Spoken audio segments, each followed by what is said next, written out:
இன்றைக்கு பொதுக்காலத்தின் 11ஆம் வாரம் ஜூன் மாதம் 19ஆம் தேதி புதன்கிழமை. இன்று புனித ரோமுவால்ட் துறவு மடத்து தலைவருடைய நினைவு விழா. இன்று தேவன் நமக்கு தரும் ஜீவநீர் ஊற்றான இறை வார்த்தைகள் புனித மத்தேயு எழுதிய நற்செய்தி இயல் 6 இறை வார்த்தைகள் 1-6 மற்றும் 16-18 முடிய. அக்காலத்தில் இயேசு தம் சீடரை நோக்கி கூறியது, மக்கள் பார்க்க வேண்டுமென்று அவர்கள் முன் உங்கள் அரசியல்களை செய்யாதீர்கள். இதை குறித்து நீங்கள் எச்சரிக்கையாயிருங்கள், இல்லையென்றால் உங்கள் விண்ணக தந்தையிடமிருந்து உங்களுக்கு கைமாறு கிடைக்காது. நீங்கள் தர்மம் செய்யும் போது உங்களை பற்றி தம்பட்டம் அடிக்காதீர்கள். வெளிவேடக்காரர் மக்கள் புகழ வேண்டுமென்று தொழுகை கூடங்களிலும் சந்துகளிலும் நின்று அவ்வாறு செய்வர். அவர்கள் தங்களுக்குரிய கைமாறு பெற்றுவிட்டார்கள் என உறுதியாக உங்களுக்கு சொல்லுகிறேன். நீங்கள் தர்மம் செய்யும் போது உங்கள் வழக்கை செய்வது இடக்கைக்கு தெரியாதிருக்கட்டும். அப்பொழுது நீங்கள் செய்யும் தர்மம் மறைவாயிருக்கும்.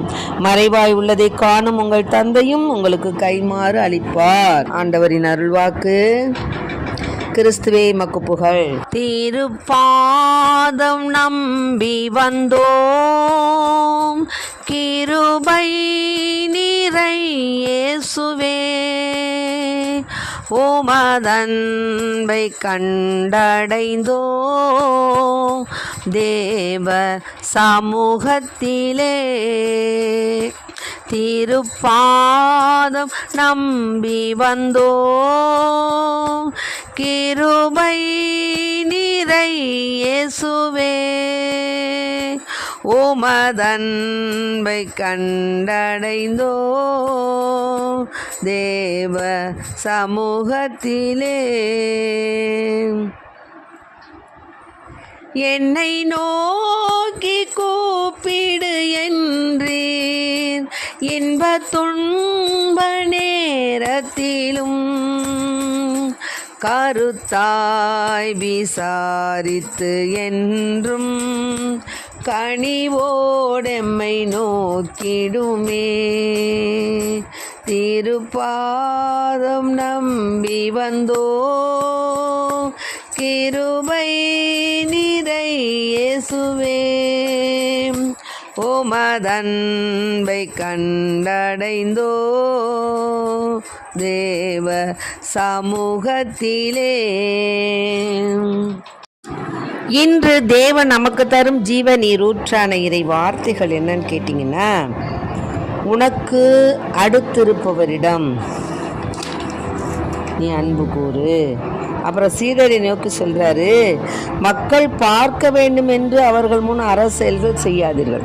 உன் வழக்கை செல்வது உன் இடது கைக்கு தெரியாமல் இருக்கட்டும்னு சொல்கிறாரு. ஆனால் நிறைய பேர் பார்த்தீங்கன்னா டம்பமாக அவங்க என்ன பண்ணுவாங்க, ஒரு டியூப் லைட்டோ 5-6 டியூப் லைட்டோ வாங்கி கொடுத்துட்டு அது வெளிச்சமே தெரியாதபடிக்கு அவங்க பேரை நீளமாக ப்ளூ கலர்லையோ ரெட்டு கலர்லையோ ஏதோ ஒன்றில் எழுதிடுவாங்க. அதே மாதிரி தான் கோயிலுக்கு கொடுக்குற ஜாமான் பொருளாக இதெல்லாம் என்ன, கடவுள் நமக்கு கொடுத்த பரிசு. அதெல்லாம் அந்த பரிசை ஆண்டவருக்கு நம்ம நன்றியாக கொடுக்குறோம். அப்போ போய் என்ன நம்ம அது பெருமை பீத்தி கொள்றதுக்கு வேலையே கிடையாது. அதனால தான் சொல்கிறாங்க, என்ன சொல்கிறாங்கன்னு கேட்டிங்கன்னா,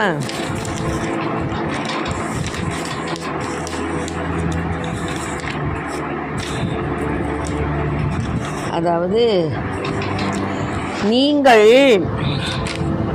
உங்களை பற்றி தம்பட்டம் அடித்து கொள்ளாதீர்கள். தர்மம் செய்யும்போது வேடக்காரர் அப்படி செய்வாங்க. இப்போ நம்ம அதை செய்கிறோம் இதை செய்கிறேன்னு சொன்னோம்னா நம்ம தேவனிடத்தில் பலனை பெற்றுக்கொண்டோம் தான் அர்த்தம்.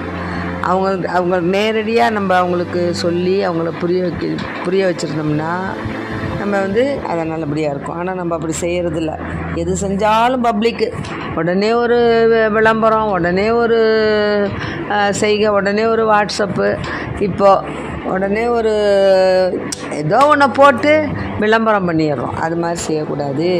இறைவனிடம் வேண்டும் பொழுது வெளி வேடக்காரரை போல் இருக்க வேண்டாம். அவர்கள் தொழுகை கூடங்களிலும் வீதியோர்களில் நின்று கொண்டு மக்கள் பார்க்க வேண்டும் என்று அப்போ எல்லாம் என்ன செய்வாங்களாம், பெரிய அங்கே ஒன்று போட்டிருப்பாங்க.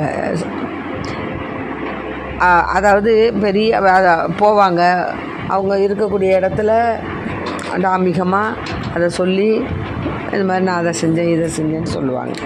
ஆனால் தேவன் ஒருவர் பார்வைக்கு நம்ம பரிசுத்தமாக இருந்தால் போதும், தேவன் ஒரு பார்வைக்கு நம்ம தர்மம் செஞ்சால் போதும், தேவன் பார்வைக்கு நம்ம நல்லா அவருக்கு ஏற்புடைய பிள்ளைகளாக வாழ்ந்தால் போதும். இதை விட்டுட்டு சும்மா நம்ம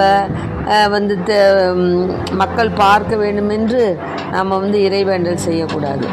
மேலுமாக இறைவனிடம் வேண்டும் பொழுது உங்கள் உள்ளறைக்கு சென்று கதவை அடைத்து கொண்டு மறைவாய் உங்கள் உங்கள் தந்தையை நோக்கி வேண்டுங்க. அதாவது ஜெபம் செய்யும் பொழுது நம்ம பெரிய ஆடம்பரமாக நின்றுக்கிட்டு இதெல்லாம் இது பண்ணக்கூடாது. நீ போய் உன்னுடைய வீட்டில் அறைய கதவை திறந்துட்டு மூடிட்டு நீ நல்லா தியானம் பண்ணு, அப்போது உனக்கு எல்லாமே தெரியும் அப்படின்னு சொல்கிறாங்க. அதனால தான் நாம் என்ன செய்யணும்னா கதவை அடைத்து கொண்டு உள்ளறைக்கு சென்று மறைவாய் உள்ள உங்கள் தந்தையை நோக்கி வேண்டணுங்கிறாரு. மறைவாய் உள்ளதை காணும் உங்கள் தந்தையை உங்களுக்கு கைமாறு அளிப்பார். அப்போ நோன்பு இருக்கும்போது வெளி வேடக்காரரை போல் முகவாட்டமாக வச்சுக்கிறது, ஒன்றுமே செய்கிறதில்ல, அது மாதிரி செய்யக்கூடாது. நமக்கு என்ன செய்யணும், நோன்பு இருக்கும்போது மக்கள் வெளிவேடக்காரராய் முகவாட்டமாக இருக்க வேண்டாம், அவர்களை நல்ல முறையில் இருக்க சொல்லு அப்படின்னு சொல்கிறார். மேலும் மக்கள் பார்க்க வேண்டும் என்று தங்கள் முகங்களை விகாரப்படுத்திக் கொள்கிறார்கள், அவர்கள் தங்களுக்குரிய கைமாறு பெற்றுவிட்டார்கள் என உறுதியாக உங்களுக்கு சொல்கிறேன். அப்பொழுது நீங்கள் இருக்கும்போது உங்கள் தலையில் எண்ணெய் தேய்த்து முகத்தை கழுவுங்கள். நோன்பு இருக்கும்போது நீங்கள் நோன்பு இருப்பது மனிதருக்கு தெரியாது, மாறாக மறைவாக இருக்கிற உங்கள் கடவுள் உங்கள் தந்தைக்கு மட்டும் தெரியும். மறைவாக உள்ளதை காணும் உங்கள் தந்தையும் உங்களுக்கு ஏற்ப கடுமையாக இருக்கும். ஆகவே அன்பு பிள்ளைகளை, இதை கேட்டுக்கொண்டு இருக்க அன்பார்ந்த பிள்ளைகளை, நாம் செய்யக்கூடிய ஒவ்வொரு செயல்பாடுகளுக்கும் கணக்கு உண்டு. தேவன் நமக்கு அபரிதமான ஆசீர்வாதங்களை தருவார். என் பொருட்டு ஒரு டம்ளர் தண்ணி கொடுத்தா கூட அவங்க பலனை அடையாமல் போனதில்லை என்று சொல்கிறாங்க. அதனால தான் யோவான் 16:24 இதுவரை நீங்கள் என் பெயரால் எதையும் கேட்டதில்லை, கேளுங்கள் பெற்றுக்கொள்வீர்கள், அப்போது உங்கள் மகிழ்ச்சியும் நிறைவடையும் அப்படிங்கிறார். அதே மாதிரி 1 குறிப்பேடு 22:13 வார்த்தை என்னன்னு கேட்டிங்கன்னா, 1 குறிப்பேடு 22 கட்டளையிட்ட நியமங்களையும் நீதி நெறிகளையும் கடைபிடித்து அதன்படி செய்தால் நீ வளம் பெறுவாய் அப்படிங்கிறாங்க. ஆக இதுலேருந்து நமக்கு என்ன தெரியுது, கடவுள் ஒருத்தர் தான், அவருடைய அன்பு அளவிடப்பட முடியாது.